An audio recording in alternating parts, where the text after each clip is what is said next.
Welcome to Lawfully Chaotic. Hi. How are you?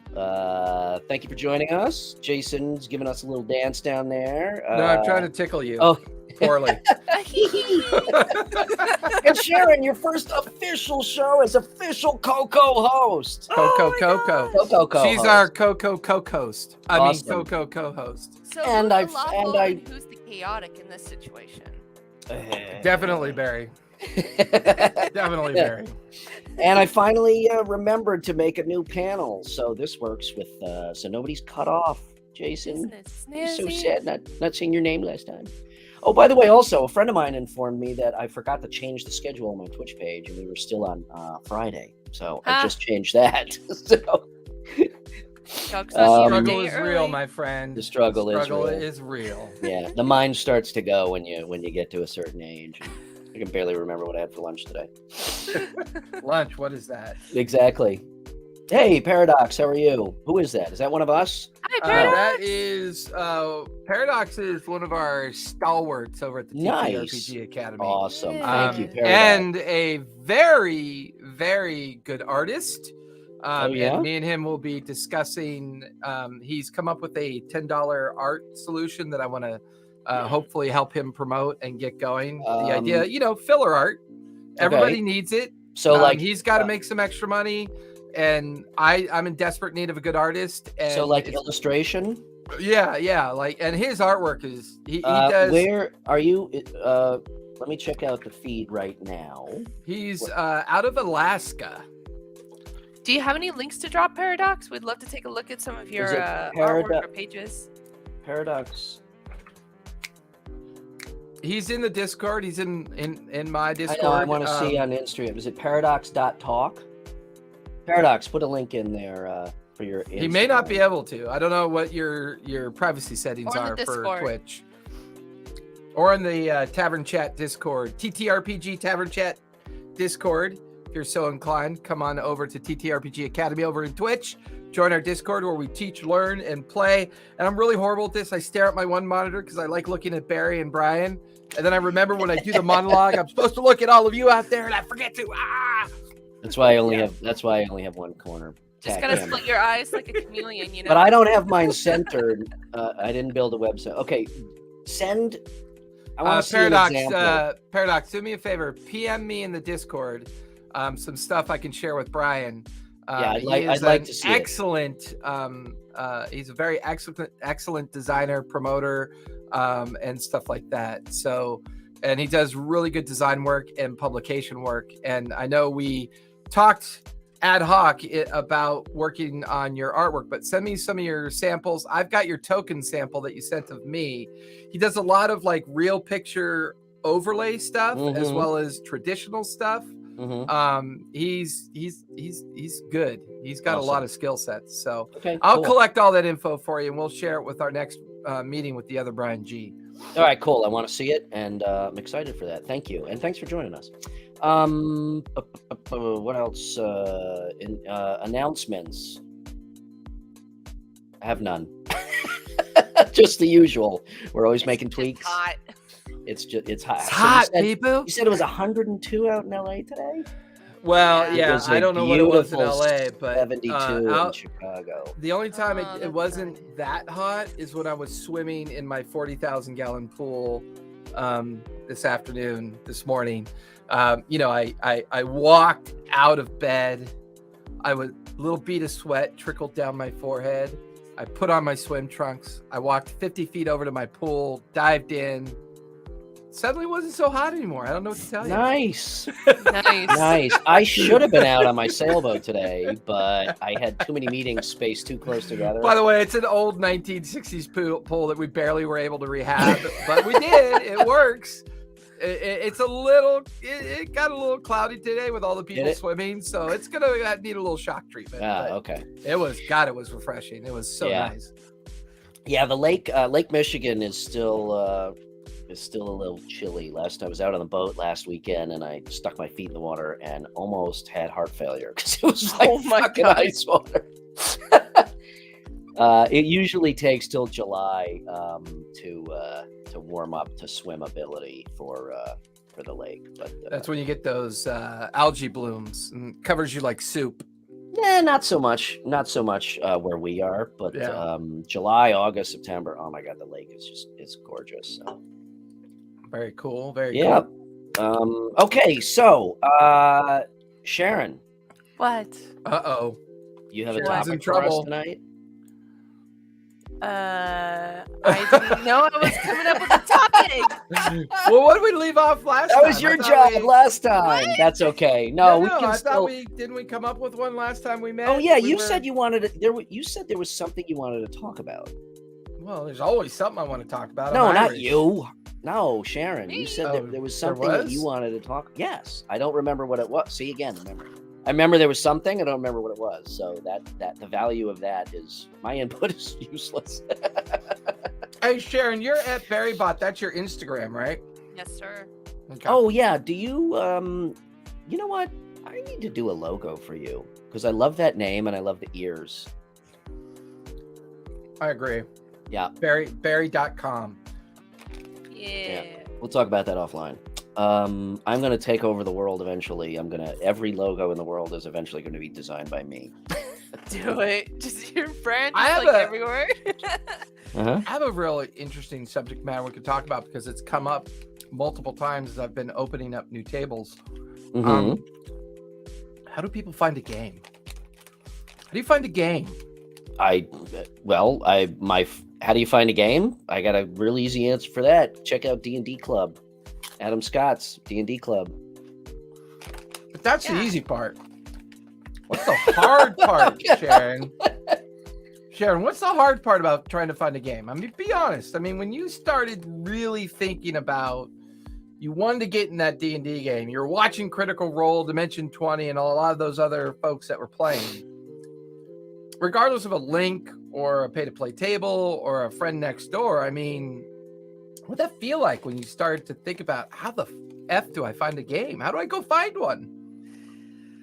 I mean, with the pandemic and everything, it kind of made it sort of difficult to even consider, like, oh, well, I mean, COVID is going to get in the way of playing, but I really want to jump in, you know? So I knew that going into game stores wasn't an option, but now they're starting to open up to public games now, which is super cool. But I thought the internet, and I came across the D&D Club on Meetup. And But was when you able to- started your search online, what was coming up? Like, what were you seeing? What was the vibe that you were getting when you were kind of like doing that online search?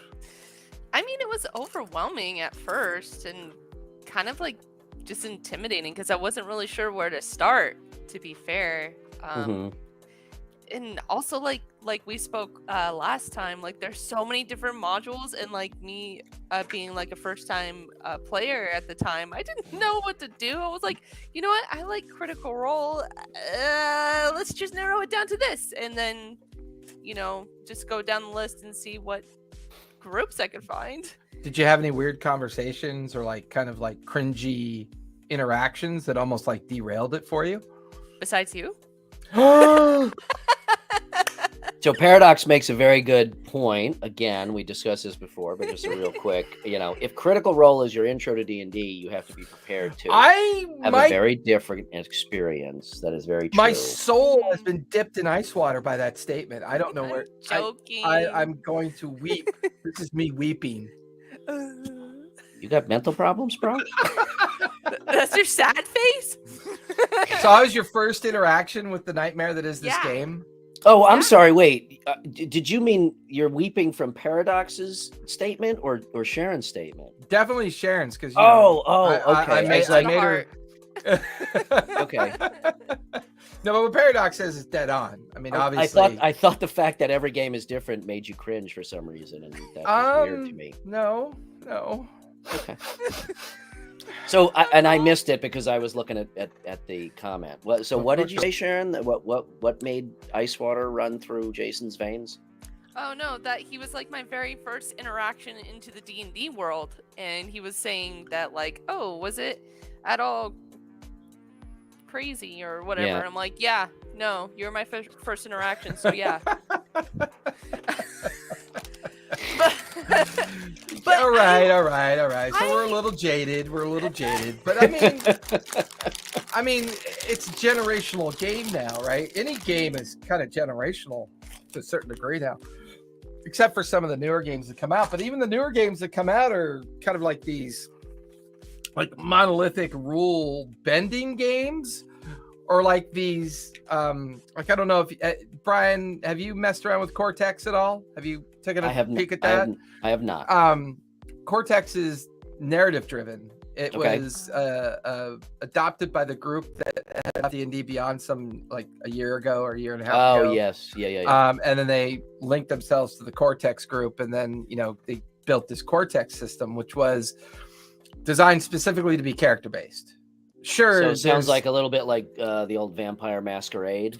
A little bit of vampire, but in D&D kind of like qualitative, gaming. But I mean, finding a table, to this day, my favorite table is still when I can drop into a game store and just run a one shot. Say, hey, anybody here want to play? You want to play? You want to play? You want to play? You want to play? Cool, come on over. Let's do a one shot. Hey, that's another interesting topic. We could put it over here for now. I'm just saying, let's put it over here for now. See, I feel like, see, my finger's on your lips. Put it on the mental wait. Hold board. on. Wait. Let's see if we can do this. Put your finger back up there. Let's see if we can make this work. Bear's like, these men are like twice my age. What have I gotten myself into? Twice your age, half your maturity level. And absolutely no beards. No beards. Yeah, no, but I was very lucky to come across the D&D club, and what was really nice about it is that it's run by genuine DMs that want to tell a great story, and they're not a bunch of assholes or gatekeepers that Adam is a teacher by trade, and he does he really understands what it takes to get people into the game and to introduce most importantly to introduce the game to people. So he does a really great job for that. If you are out there and you are looking, to get into a game, I highly recommend check out the D&D Club. That's a great place to start. Very nurturing. You don't need to feel, intimidated. The conversations I've been having lately have been very interesting about finding a game. Just the act that I've immersed myself into this professional role of being a professional storyteller / DM. I would have never have met Sharon had I not done it. I would have never met Brian or Brian G, or had an opportunity to, meet Paradox. It's like we formulate this idea in our mind about what we think we want to do about the idea of gaming, whether it's a console, your PC, a tabletop, a war game, whether you're throwing out, a bunch of orcs to play. Hey, Flan Pharaohs, how are you? Hey, thanks for joining us. Hello. Whether it's, you throw out, a Warhammer army or a Lord of the Rings army, don't say Warhammer army. I don't have a spare $6,000 to spend on Warhammer.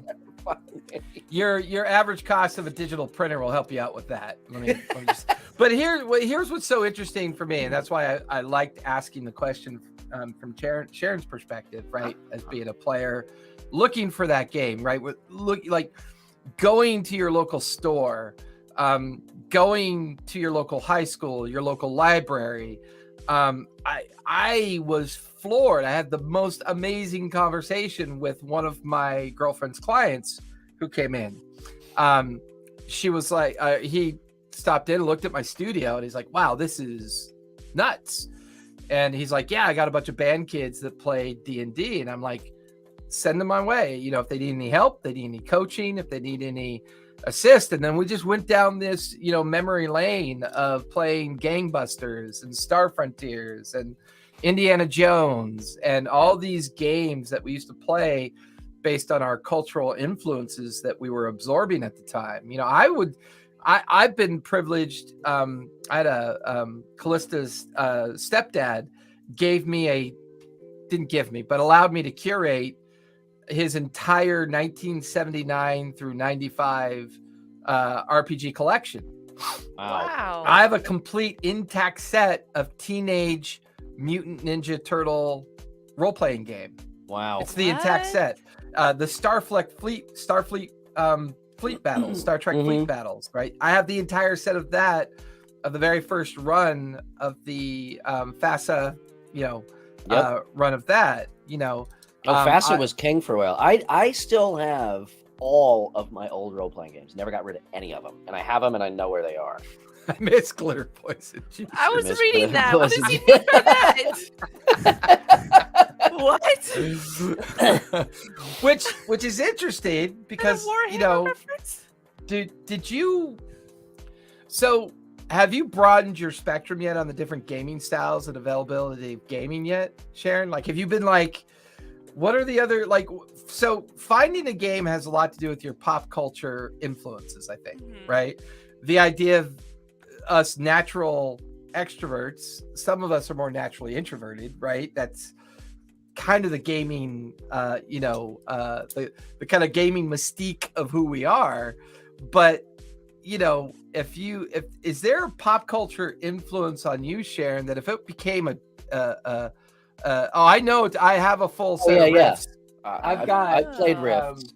I've got a full set of riffs behind me, and I could show you some really cool books. I'm curious. That's why I recognize that. There's like some the really, really good old school games. Well, Sharon. Riffs was very Mad Maxian for sure. Yes. But from a pop culture reference that you immerse yourself in now, Sharon, the pop culture things that kind of entertain you and get you to watch things, what kind of game would you like to see now that you've had your D&D experience and your campaign experience and your exposure to kind of the D&D world, but is there a pop culture thing in your life that you'd love to say, hey, if that was a game, I'd play it? I mean, I'm super stoked to want to jump into like more of a space themed RPG, because I know a Spelljammer for D&D is a thing, but I want to, like, and not like Star Wars either. I want to actually be on a star frontier that I've never been on or even heard of.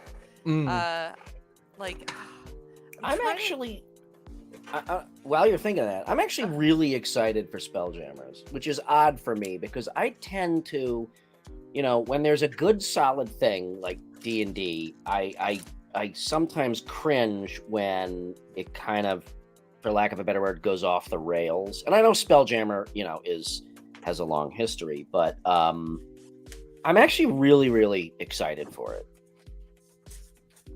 For that, for that reason. Yeah, because it's so brand new. Well, under 5e rules, it is. Yeah, like you know what? You're baiting me. I'm not doing it. You're baiting me. I'm just trying to piss you off, dude. Baiting me. The interesting thing, I've said this about 50 times on this show, and I'll say it again. But the interesting thing is, this whole question of how do you find a game? Before COVID, it was very difficult to find a game. It was knowing people that played it or going to your local game shop. True. I still maintain that COVID was the best thing to ever happen to D&D. I would agree, especially from the online reference, right? Yeah, from the that's what I'm talking about. The fact that it now is so mainstream to do it remotely. I am very excited to get back in person. In fact, I'm running a game for a bachelor party in September here in Chicago in person at a bar. I'm super jealous about that. Yeah, so it's going to be really cool, and I'm very much looking to get back in person. But again, I've said it before, and I'll say it again. I'm not going to stop doing remote because, to your point, Jason, all of these wonderful people that I have met it's fantastic. And you came into this at a really great time, Sharon, because to me. And I know that there are many more layers, but to me, the question, how do I find a game, nowadays is super simple. Go online and look. And like you said, the problem is not finding games. The problem is being overwhelmed with all the opportunities and sifting through that. And the quality so I'm not of the saying, DM. yeah. Yeah. So I'm not saying that it is easy necessarily to sift through that and find the right game, but it is exceedingly easy to find a place to play D&D. So that's for Paradox right there. Yep, I one remember. of my that. Rifts supplement. I have an entire Rifts stack. I've got the whole set, so that's one of the supplements right there. The Rifter. artwork is so cool. Your guide to the multiverse. Unless you're in Alaska, there is one D&D game in Alaska, and that's it. So here's a journey down memory lane for you, Brian. Oh my God! You got one of these? I one of these? I don't. Wait, So, put that back up. There was a brief moment. You need to reverse your fucking camera. Advanced I know. Dungeons and Dragons battles. Yeah, that's better. No, flip it around the other way, backwards. No, flip it around. There you go. Yes, there you upside go. down. That's better. Okay. Perfect. When AD&D was in its heyday, and they realized that they had a huge amount of minis through the Ralpartha, Grenadier, and the way they were building things out at the time. Because the only way you could find a game in the old days was either in the troll basement, or you were lucky enough to find a local shop that had a big enough room for you to play in, or a convention, right? I mean, or like a convention. But that was designed to compete with Warhammer back in their Rogue Trooper day, like their Rogue Trader day.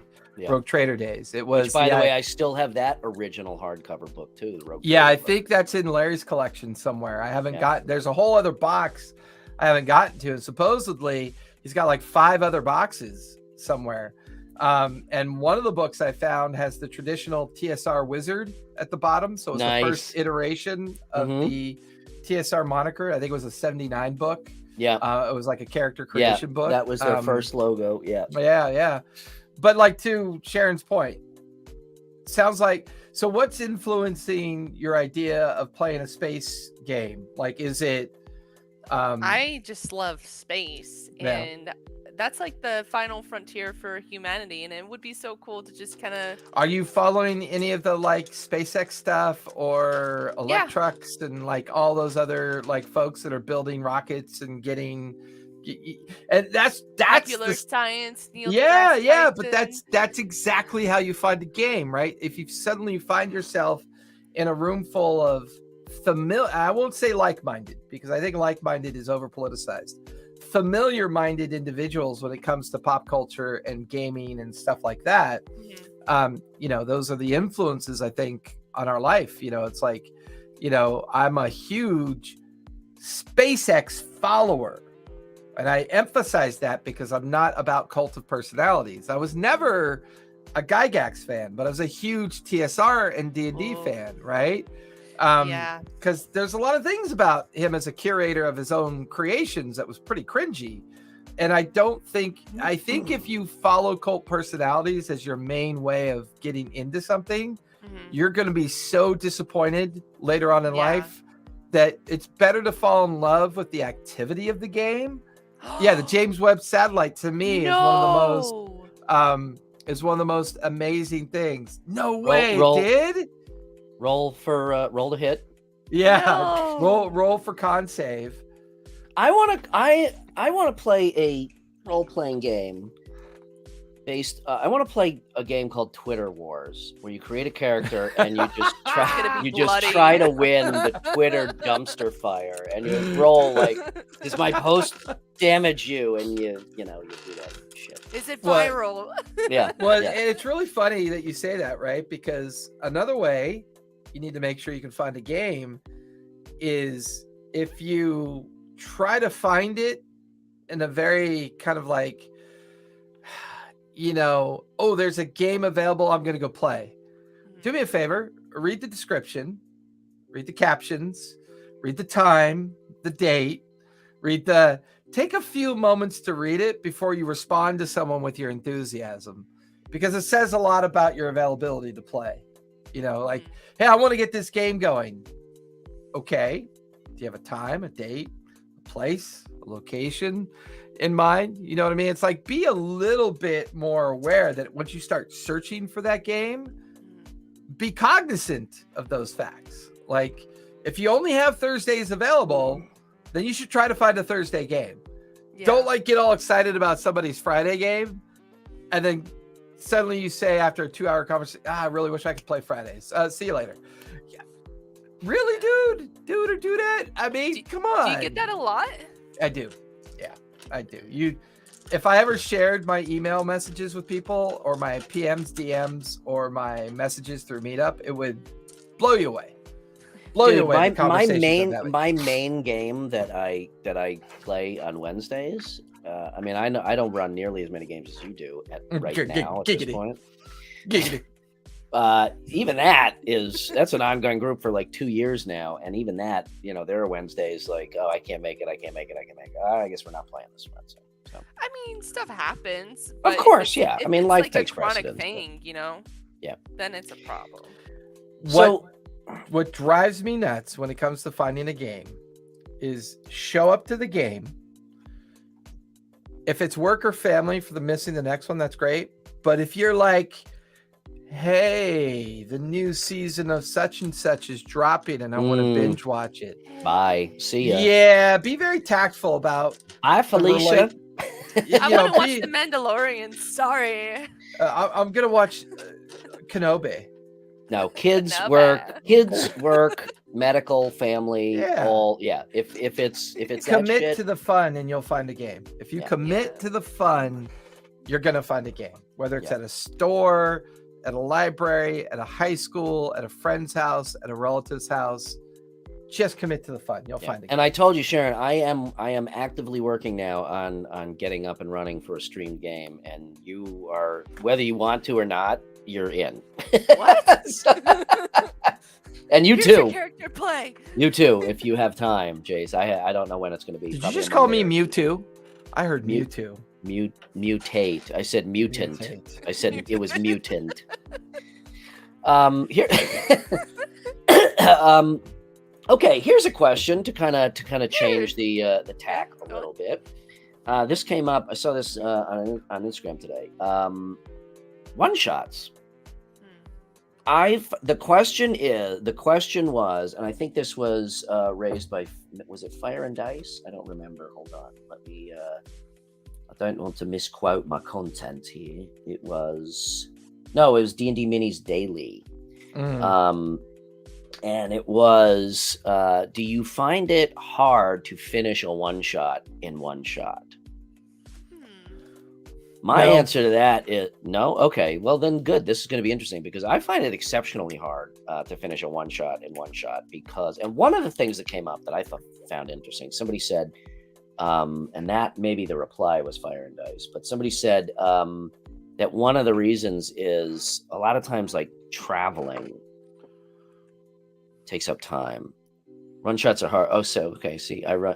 See, there's no such thing as a one shot, in my opinion. Although Malcolm, Gentleman Game Master, is really good at that. But I find it very difficult. I don't know. I'm so narrative driven that I find it very difficult to condense that into one session. And the traveling thing was just one granular aspect of that I found interesting because one of my, call it a pet peeve as a DM or as a player is Brian's got a lot of pets. I got a lot of pets. I got a whole zoo full of peeves.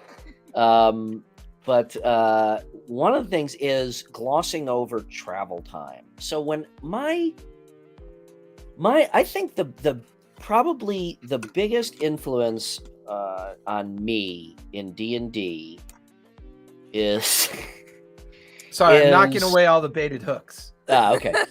Is what, dude? I'm not always baiting you. Come on, man. No, my biggest influence probably is Fellowship of the Ring. Okay, I love that, and it has shaped the way I run a narrative and create a narrative because the beginning of that story starts very small. Okay, and just a 20-mile journey for them from the Shire to Bree is like a major undertaking. It's unfamiliar to them.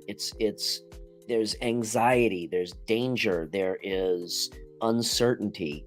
And I think that is a really cool aspect of D&D, especially at low levels. Like if you want to get from Baldur's Gate to Waterdeep, to me, some DMs will say, okay, so you travel and I rolled for a couple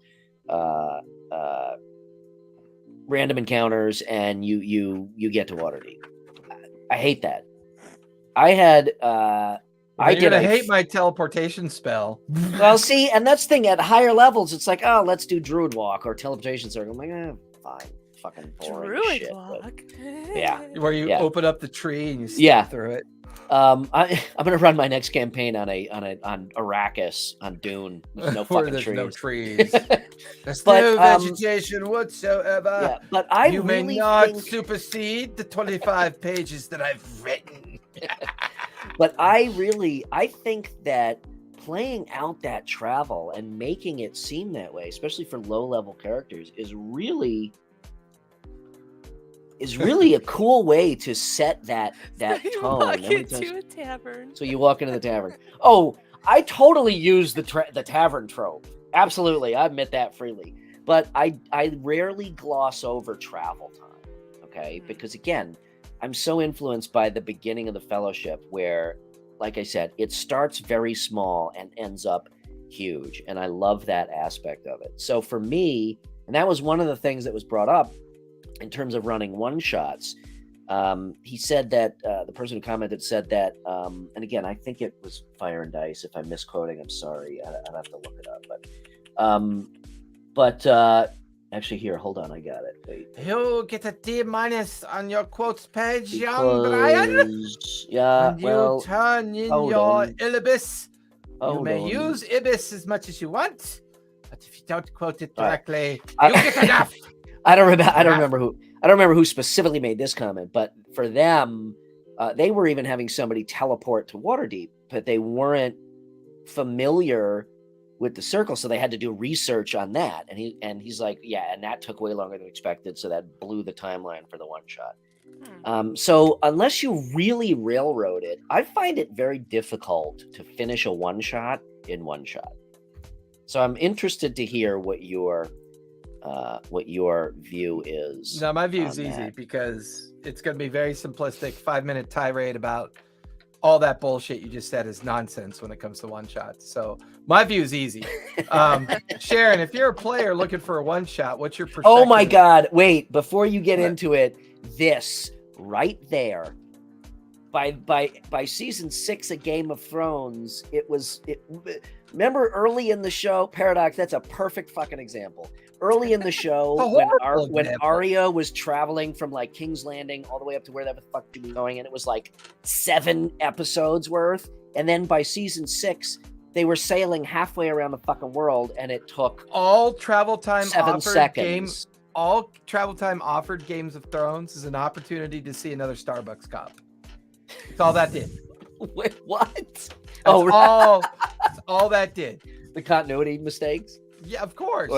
Well, that's a perfect example, though, and No, it's that was terrible one example. thing personally Terrible. that really fucking bothered me at the end of that show. It's like, Terrible. okay, That Varys you is cannot going. sell subscriptions in a VOD position of like HBO and say let's run this horrible drawn out fireside chat of a 2-week travel time with a little girl and a demented axe murderer.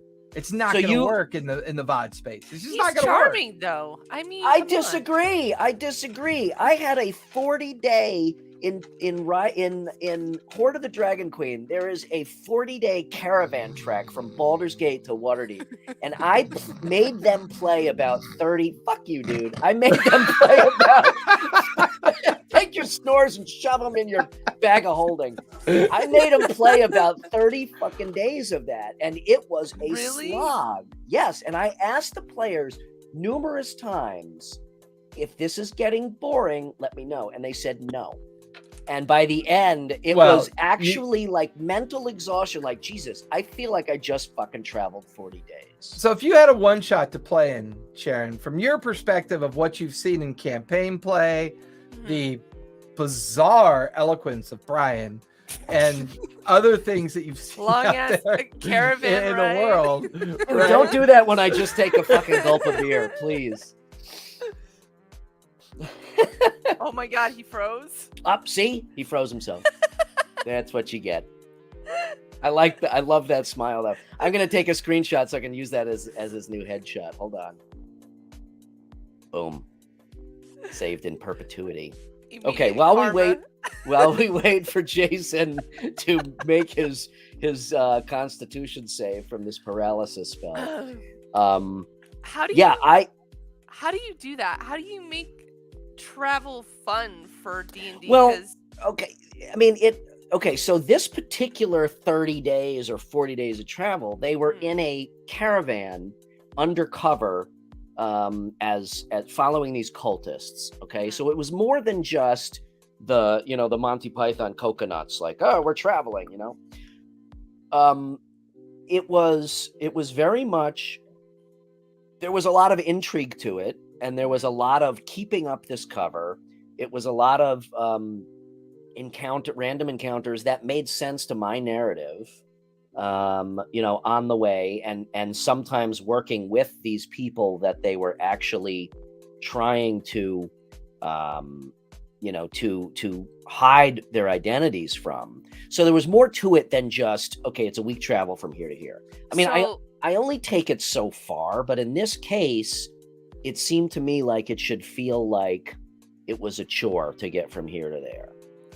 Right. So I guess it kind of sounds like it's more centered around developing bonds with like the NPCs along the way, I guess, and like having carefully calibrated encounters throughout that doesn't make it seem repetitive. Brownout power. Brownout, just from Jason. Brownout, power is being weird. Continue on. All right. Hopefully Jason comes back, but yes, very much so. In this case, specifically, there was a lot of interaction with NPCs, so it kept the narrative going. Right. However, I mean, I don't think it's meant to necessarily be played that way in the book. So consequently, my players are about 3 levels or 4 levels past where they should be in the book, which I don't care about. Right. Because to me, that was you adjust on the fly, and that was an important part of the narrative, which is why I did it. Now, if it's just the party traveling through the wilderness, I'm not going to drag it out that long. But this is it's just a personal thing for me. I like that to be part of the adventure, because you never know. It's also a really good opportunity, in my opinion, for side arcs. I mean, you never know what's going to happen in the middle of a forest or on a lonely road or right.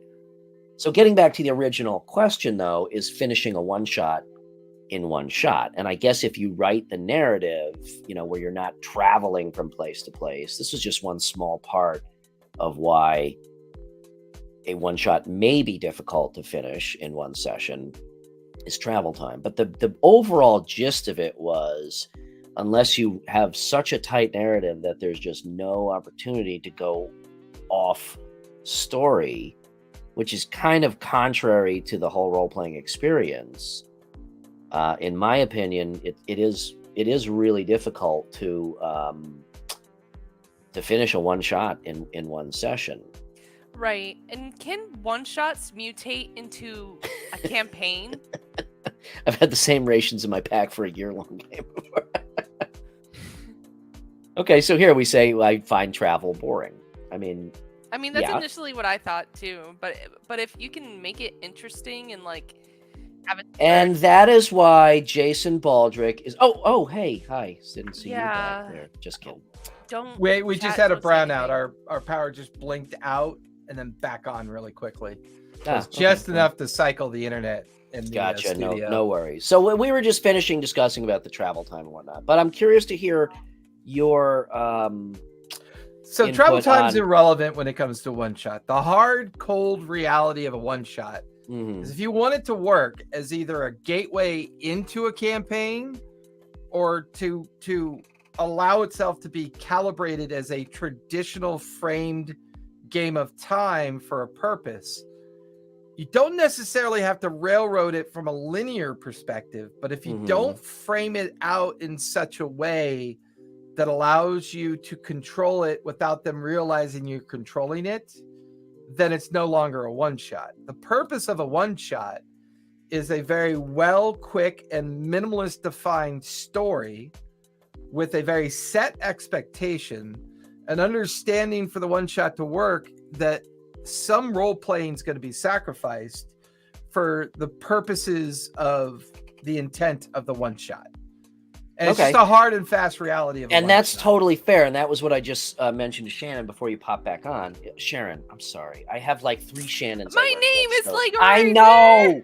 I have like 3 Shannons I work with, so please don't take offense to that. Flan would be a really good person. I shouldn't say it that way. Flan's a good example of what some people may be looking from a one shot, right? They want to try out the combat mechanic, and that's totally fine. But you know, I guess I'm talking about a one shot that still seems like there's a story to it. And again, Malcolm, Gentleman Game Master, is very good at doing this. I admittedly, have a lore background, right? A one shot could have a lore background, a little bit of a story. Maybe you start off in a little town outside of the major city where you got the job. The regent contracted or warranted you to go investigate the ruins. You go investigate the ruins. Turns out the ruins were actually once was a family ruin that the family of the regent used to own that they didn't tell the players about. And it's this haunted ruin that has to consume unsuspecting souls in order for the regent to maintain their power base within the major city. So, I mean, and by the way, I just made that all up. Just off the top of your head. Just off the top of my head. Just like Indiana Jones style, basically. Like one shots. And I guess that is one thing that I have to. Admittedly, I am not good at running one shots because I like to. Another thing about the way I run games is I kind of like the mystery and intrigue of like the Onion. You know, to me, it's always something that is part of a greater something that is part of this grand scheme. So I find it hard to not make that part of a one-shot narrative. But you're right. If it's put together, if it's written well, then it doesn't necessarily seem like you're railroading the troops into, this is the only thing that you can do. But I think there is, and yes, I do. I think there really is a skill as a DM to running an interesting and yet streamlined one shot. Yeah, I mean, look, just like back to the original topic of finding a game. I think by far the best way to organize a series of opportunities of games is to run a series of one shots.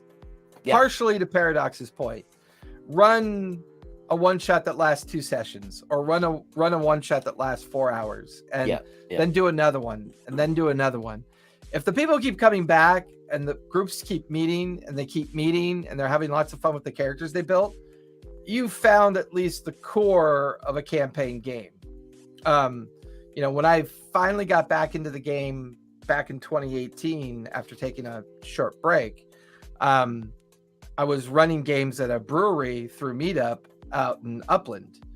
But my very first meetup, I had 12 people show up. And then my second meetup, I had 6 more people. So I was running a game with 18 people. Wow. And I was running a 2-party. One game with 18 people? How the fuck did you manage that? And they were separate parties, and it was awesome. We had a great time. We were drinking beer and having a great time. But I finally said, if I could, would I, if possible, hey, some of you want a different time slot, some of you don't. I started to finally feel that feeling that not everybody was getting equitable time. Mm-hmm. So I just split things up with 18 people. I don't believe that. And then it split up into 8 and 8, and then eventually it settled on 7 and 7, and it lasted all the way to COVID. Finished online in COVID. So it was, it was just one of those things. Yeah, and I was about to say, do the one shots ever mutate into campaigns? And it sounds like from what Jason was saying that it totally does, and that's pretty cool. Yeah, if it just really gels, if the characters and players gel and the story, seems like if the one shot finishes and they're really, and everybody at the table is like, man, I really want to see this story continue, then that's when it should mutate into or let's say evolve into a campaign. Yeah, absolutely. And that's why I think one shot's by far the best way to find games. There's not a long-term commitment. It affords a lot of different people to try their hand at either DMing or not, or playing, and you could have a series where like 6 of you meet up at a game shop and you go, okay, next time you're running the one shot, you're running the next one shot, you're running the next one shot. And before long, you've developed a table with people that have similar vibe, and you're like, oh, this is stupid. Okay, we can finally run a campaign. We're good to go. I think I agree with that. To the earlier point that both Paradox and yourself made in regards to the idea of expectations after watching Critical Role, it's a good counterbalance to that, right? It's a good way of saying, okay, I don't think you should give up on those folks though either. I think if you show them a fun time and show them that there are many different ways to run a game, they'll eventually come off that pedestal and realize that if they want to play, there's certain expectations and certain kind of things you have to expect they're going to be a little bit different, like I hate the fact that people to this day still think Critical Role is scripted, and here's what kills me about that. And they get really mad at me when I say this. I say, every DM game is scripted. Every single one is scripted. And then they go, well, what do you mean? I said, well, you've written a backstory and you're colluding with me about your backstory. That's scripted. So when you see Matt doing post-game activities with people about their backstory and you're trying to call that scripted, that doesn't work. Well, I think it's a misinterpretation of scripted. I think when most people hear scripted, they think of it as, okay, well, these are Sam's lines and this is what they're he's going to do. Professional voice actors. But you are very right. Every story is essentially a script. It is just mixed with improv. That's what D&D is. It's a scripted story mixed with improv. Well, and I think if you sorry, Sharon, one sec. If you look at when they fuck up, it's like jump rope fuck. I know. If you look when they screw up, when they're nervous and awkward, you only have to watch the first couple episodes. These folks have been playing together for 10, 15 years. But when you watch them in their first 1 or 2 episodes, they're awkward as fuck. It's awesome. It's awesome. You can't script Matt actually called me personally last week. He was like, dude, can you play next week? And I'm like, I can't. I got to watch Mandalorian. Sorry, man. So I told him to fuck off. Sorry, Sharon. What were you going to say? Because you had a moment. I ruined it. Well, no, because like the thing is, like when I was looking for a D&D game, I wasn't necessarily thinking like, oh, I want a DM like Matt. Like the whole reason why I wanted to play D&D is because it looked fun and it looked engaging and exciting. Like I didn't even know or expect that there was gatekeeping or sexism involved. I just saw it for the pure game that it was. The idea of what it was, yeah. So Paradox says, all right, as a DM, I can't do voices or accents, so I'm not Matt, but I think I'm okay with that. Because no one will tell my story. I've got something they don't got. It's my story from my book, so fuck you. Yeah. Well, so continue, Sharon. Yeah, no, because like that's the thing. I think, probably a lot of people do think like, oh, I want to have a GM that's like exactly like Matt Mercer. That's kind of like, that's too rigid, and like everybody's different and everybody has different qualities to bring to the table. So I literally went in for the creativity of the game and what everybody can bring to the table. I'm not setting standards. I mean, the standard for me would be like, okay, well, everybody gets along, Yes. And don't be a dick, Yep, that's pretty much rule number 1 for D&D. Have a good time, don't be a dick. I'm really excited for you guys to play in my campaign. I honestly am. I got to get off get off my ass and finish this up. Get it. And- Best be getting off your ass. I know. And get to right. I've been lollygagging too long. It's about time. I've been to sitting put on my- this barrel of powder, and every time I light the fuse, thinking it's time to launch myself in the general direction of your game, all I see is an empty box, a chair of despair, and nothing worth doing, I tells ya. Voices So- aren't that hard. What do you do? I feel like that was the intro. You meet in the tavern. Rah, rah, rah. What do you do? Well, and this is actually, I think, what we need to be our next topic when we meet. What? Map work. I'd love to have a conversation about maps, when to use them, Perfect. how to use them. That's actually a should really you use them? I think that will be a good topic yeah. for next. That time. is. I think that's a great topic because that spans. To me, that is flat maps versus terrain versus when to use maps versus when to theater. you know, of the use mind theater of the versus mind. Absolutely. descriptive. Yeah. Okay, yeah. one of us has to fucking remember that that's the One topic of us, for the next one show. of us. All right. Yeah, cartography. Next Cartography. Boom. episode. And that's why. That's why. Yeah, yes, it is that. Yeah,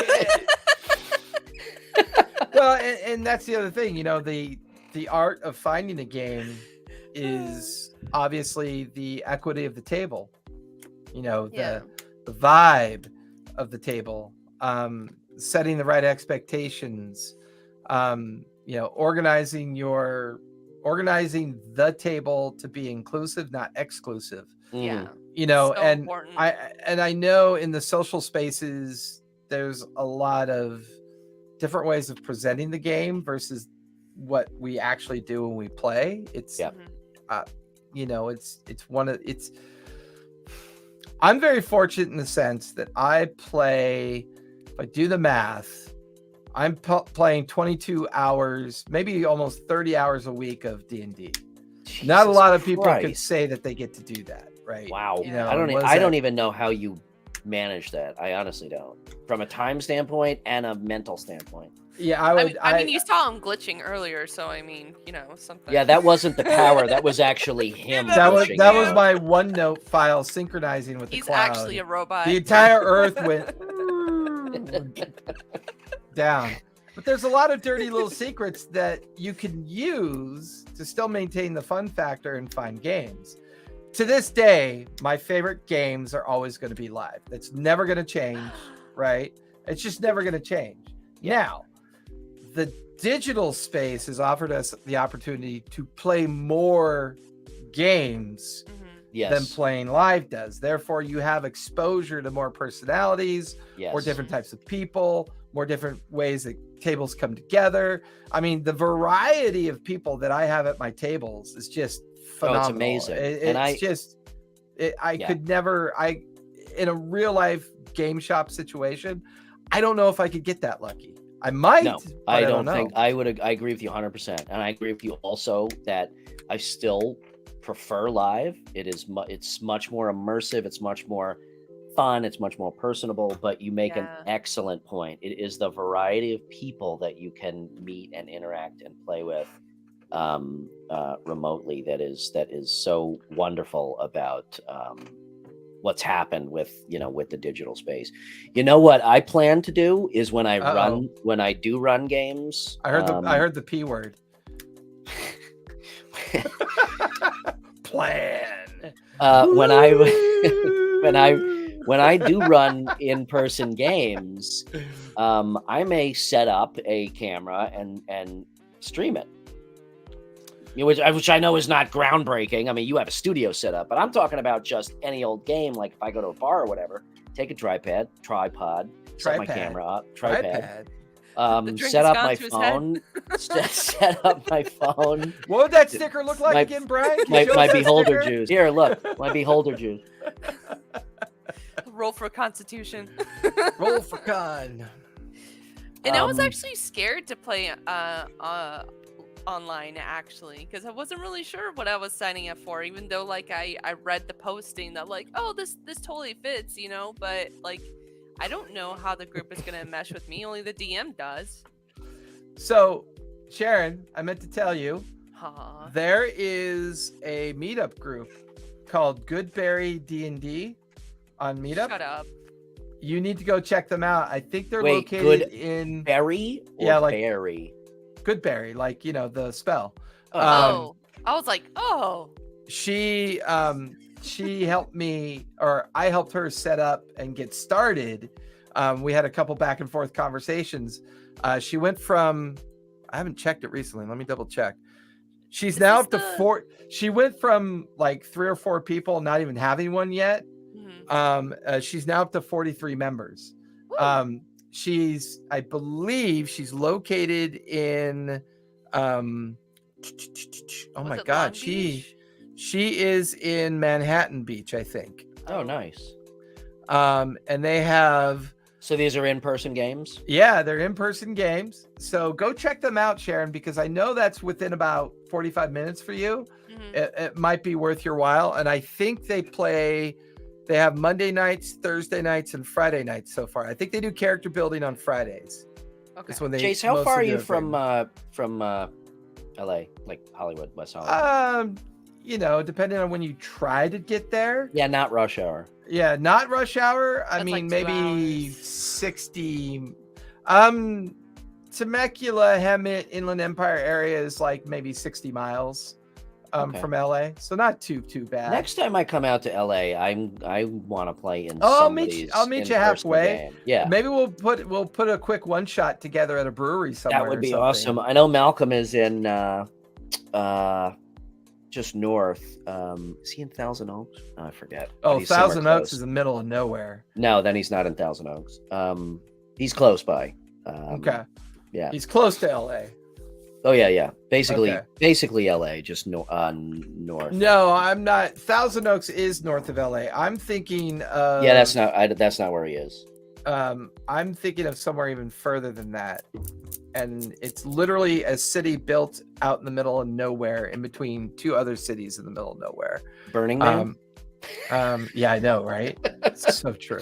So true. Hi, But I'm Chad, how are dying to you? get Sharon into a live game. Dying to get it. And what's really funny is my Saturday morning game, Age of Empire. Mm-hmm. We all live in California, except for Hey. one player who is going to be in LA July 30th. And so far, it looks like everyone's going to agree to play one of our sessions live Wait, in the studio. hold on. Wait, is this Vegas always works? Yeah, Gary, it is that does. I you? know.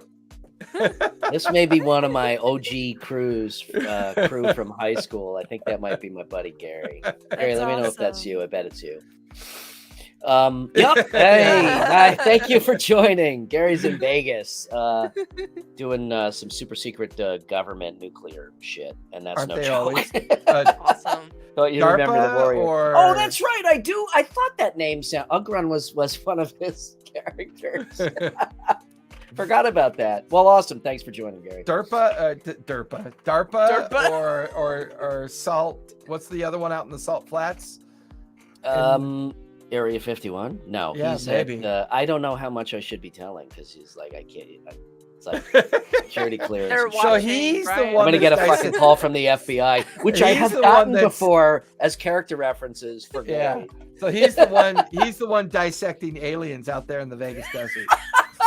No, it's actually like nuclear terrorist threats shit that he does. We had Really a interesting. But Gary and I have um, played. Gary and I, shit. How long have we been playing? Since 19. He's on the uncovered side. Oh, so there are no secrets. So Gary's phone number is. No, I'm just kidding. Spill the beans. How long have we've been playing since what? 1983, 80, 84? 80. Something. We've played everything. 83. 83, yeah, Oof. yeah. So We have this other little hobby I do is called the SCA, but we had a buddy of ours that partied with us within the SCA mhm. actually ran our house. He built thermonuclear weapons. That was his Sixth grade. job. Oh, Really? that's Yeah, he cool. engineered thermonuclear weapons. He was Oh, the wow. one that worked on the science of the yield. Oh, What he okay. did. That Well- and he also was a biochemist in his spare time. So he Okay. also Oh, did he would figure out how to take natural things in the natural world and extract their poisonous aspects. And that's, and then build, all of his, chemical bases from natural occurrences. Yep. Society of Creative Anachronism. That's awesome. Pre-COVID, nice. There you go. Yeah. Yeah, Pre-COVID, Gary. Pre-COVID, we would go to 4 or 5 events a year. Not including the Ren Fair stuff that we would do, but one of these days we'll do a session about the SCA and we'll do some shares on that because it's definitely some interesting stuff. Yeah, but Gary, of all the when we were kids, Gary was our kind of de facto DM, because back then it was funny, like none of us wanted a DM, so it was always like, Gary, you're DMing. He's like, that was always the common. That was always. But he was an awesome DM who could not be bribed or flattered in any way. Well, that's one of the things I'd love to expose Sharon to some more of with different games. One of the things that we lack are female DMs and storytellers. Oh my God, yeah. We don't have enough of them. Emma Soros is like one of the few that I know in the realm of gaming, and she's just another teacher. Yeah. Once again, another teacher. Hey, we're up on the 1 hour mark. All right, cool. Anybody got anything to promote? Sharon, where can everybody find you these days? What's your socials? Find me on Instagram right here, and then you could also catch me at the D&D Club on Saturday at 7 p.m. 4 p.m. I'm always getting the time wrong. 4 p.m. Pacific Standard Time for the Graying Lands campaign. It is an ongoing campaign. It is on episode 30. Jason? I don't know. I just run it. I don't pay. 30. I'll just say 32 and we'll go with that. It's the 10th anniversary of our 10th anniversary of our 40th show for the 6th time. My Tuesday night game just celebrated their 2 years, 2 months. Nice. We just did our 100th session, our 80th episode. That was pretty amazing to do. But you can always find me at ttrpg Academy. You can find all my socials and everything there on my Twitter, my Instagram, my Discord. Wherever you want to come and have a chat about running games, whether they be online or in person, I'm always available. Brian? Best place to find me is Instagram. Do a lot of collaborative work with Jason, obviously. We'll be doing a lot of collaborative work with Sharon. Do a lot of collaborative work with Brian Gomez over at Bearded Nerd. We've got a lot of content coming out that I'm really excited for. So keep an eye open for that. And I guess I think that is about it. I gotta tell this dad joke before we leave. I gotta top that one. Why do bears have hairy coats? For protection. I got one.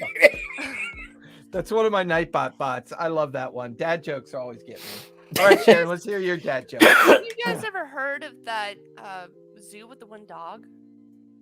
No. Yeah, it was a Shih Tzu.